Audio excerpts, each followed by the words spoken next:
I want to demo this simple little application that uses a separate data tier to manage access and updates of data back to a project data set and ultimately to a project database. One form in this project, I've got a drop-down list that is loaded with all the different products in the MMA Books database, and it provides me access to a product number, which is a read-only, it's a label, and then a product price and a quantity on hand. Both of these can be updated, changed, modified, with those changes sent back to the underlying data set and ultimately the database. And I've got some messages that follow through to the status bar letting the user know exactly what's going on, regardless of whether they're just navigating through the record set or if they're actually updating. So let's take a look. The project data set, it's worth taking a look at this. It is just a single table. We're displaying the description in the drop-down list, and then that's tied to the product code. We've got unit price and quantity on hand, both update fields or potentially update fields in the data set. The separate data tier, and you've got the template for this, but a couple of things in this. We need really a data set and a table adapter.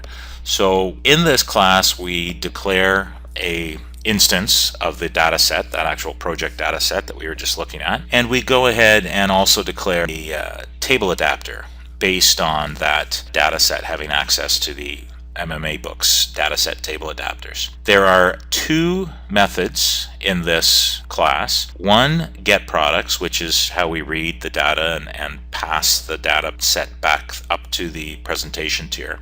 When called upon, this will actually instantiate our data set defined at the class level and the table adapter defined also at the class level. We'll use the fill method on the table adapter to fill the data set based on the products table of from the underlying project data set.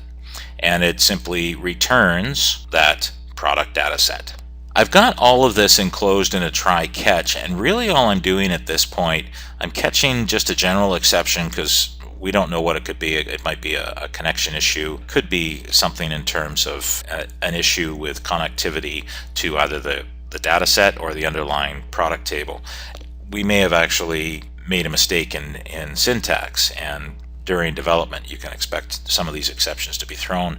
Really all we're doing though at this level, at the data tier level, is throwing that load exception back up to the calling procedure. So understanding that get products would be called from the presentation tier, and upon execution of this method, any exceptions thrown, we just continue to pass them back up. The only other method in this is something to update, and it's pretty straightforward. It just calls the update method on the table adapter, and the same thing, everything is enclosed in a try catch. We attempt an update, and any exceptions thrown by the underlying data set or by that call to the update on the table adapter, we catch them and we throw them up to the presentation tier and let them be handled at the presentation tier.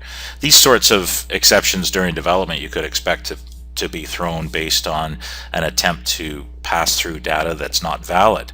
So certainly you can include validation in the data tier class.